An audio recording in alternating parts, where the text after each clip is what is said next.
The world of women's basketball spent nearly 24 months in a state of absolute rage, convinced that the greatest player on the planet was being intentionally erased by her own sponsors. We saw the tweets from fans calling Nike racist. We saw WNBA teammates publicly shaming the brand for ignoring the league's MVP. And we even saw A'ja Wilson herself posting laughing emojis under comments that claimed she was being passed over for rookies like Caitlin Clark. But in May of 2024, the curtain was pulled back, and the reality that emerged was one of the most calculated pieces of industry manipulation we have ever seen. This wasn't a story about a superstar being ignored.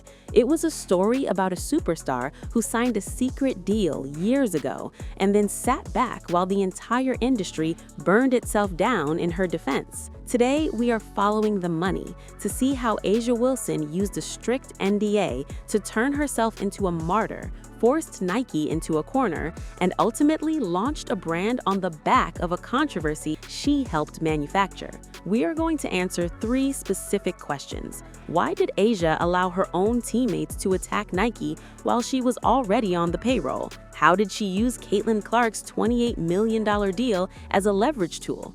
And what is the real financial reason Nike waited until 2025 to release a shoe they had already finished in 2023? To understand the scope of this manipulation, we have to look at the first receipt, the secret shoe.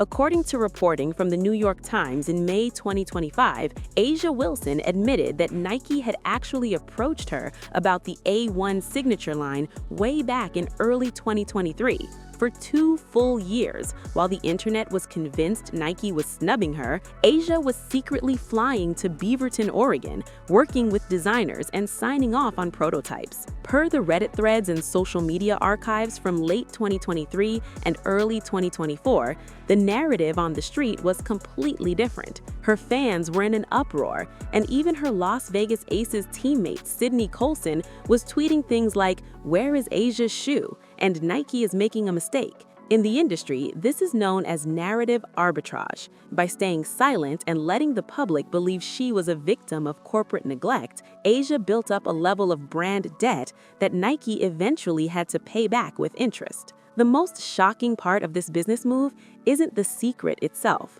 It's the way she reacted when the competition arrived. This brings us to the most volatile body point, the Caitlin Clark factor. In April of 2024, news broke that Caitlin Clark had signed an 8-year, $28 million deal with Nike before she even played a single WNBA game. The reaction was immediate and fierce. According to a report from The Athletic on April 18, 2024, the public went into a frenzy, claiming it was corporate malpractice to give a rookie a shoe before a 3-time MVP. But here's the reality.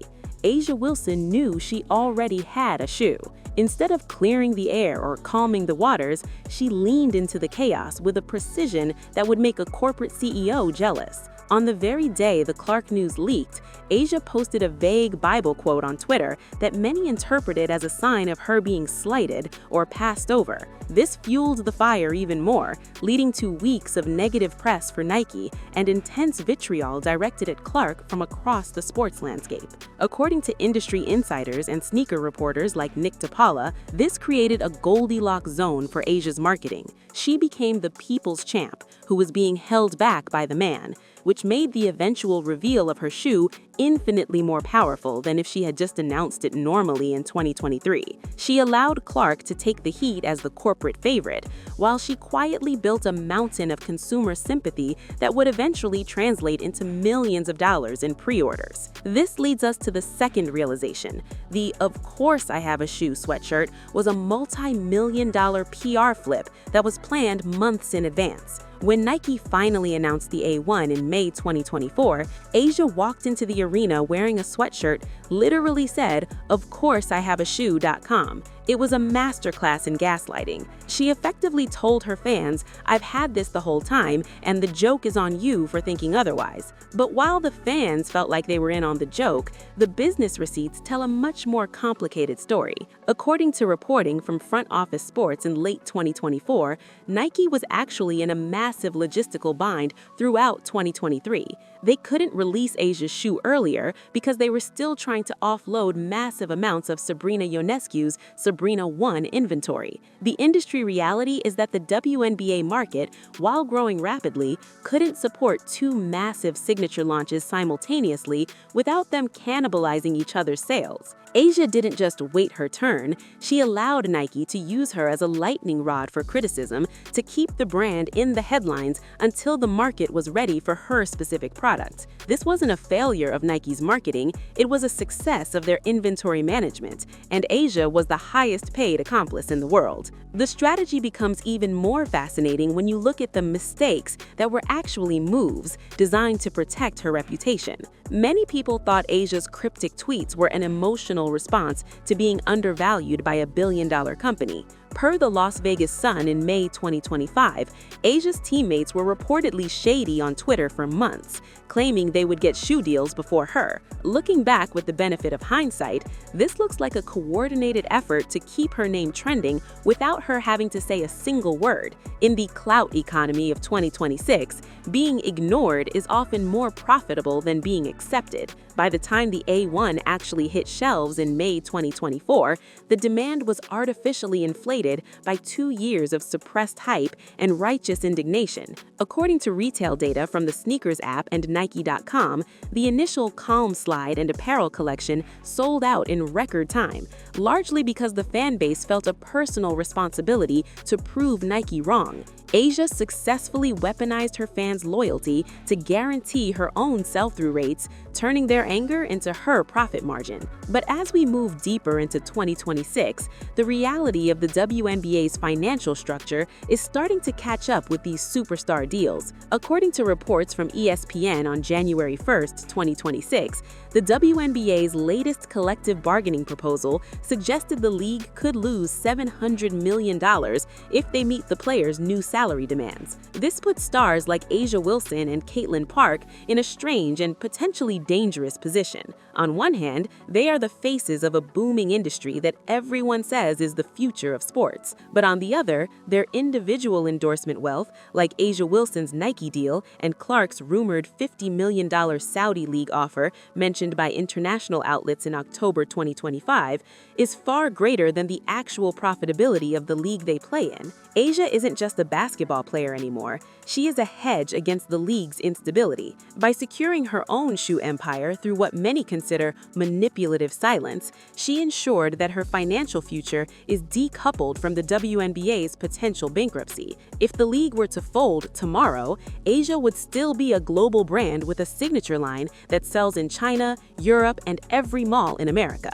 The industry reality is that the secret shoe saga was the first time we saw a female athlete play the NBA power game at the highest level. In the NBA, stars like LeBron James and Kevin Durant have been using their sneaker deals as leverage for decades, often forcing brands to adjust their marketing schedules to fit their personal narrative.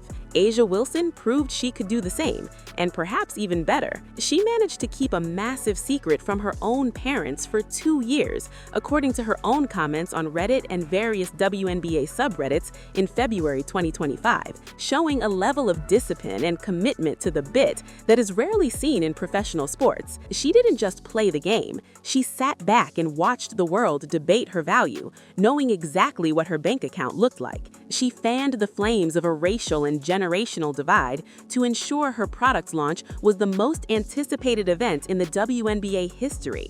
While fans were arguing about fairness and equity, A'ja was reviewing the final stitching on her heel tab and planning her victory lap. As we look at the impact on the 2026 and 2027 seasons, the A'ja blueprint is now being studied by every agent and marketing firm in the business. They saw how she turned a snub into a sold-out signature line. They saw how she used the arrival of a rival like Caitlin Clark not to compete on the court, though she did that too, but to dominate the conversation in the boardroom. The expectation was that Asia was a victim of a system that didn't value her because of how she looked or where she played. The reality is that she was the most powerful person in the room the entire time, and she used your collective outrage to build her palace. She proved that in the modern sports landscape, you don't need a PR team to defend you. You need a narrative that makes the fans feel like they're defending you.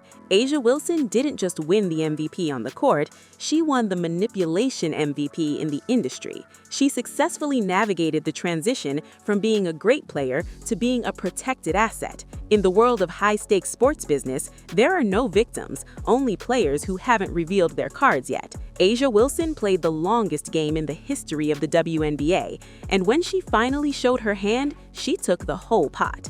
As we look forward, the question isn't whether Asia is the best player. That's a given.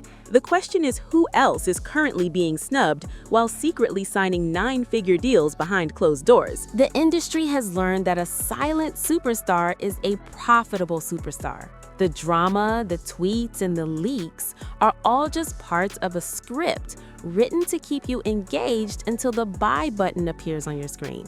Asia Wilson didn't just break the glass ceiling, she convinced the fans to pay for the new one. If you want to see how other superstars are secretly rigging the game and why the WNBA's current bankruptcy narrative might be the biggest industry lie of all, you need to check out our Court Vision Rope Industry Secrets playlist. It is the essential next step to understanding how the game is really played when the cameras aren't rolling and the contracts are being signed in the dark.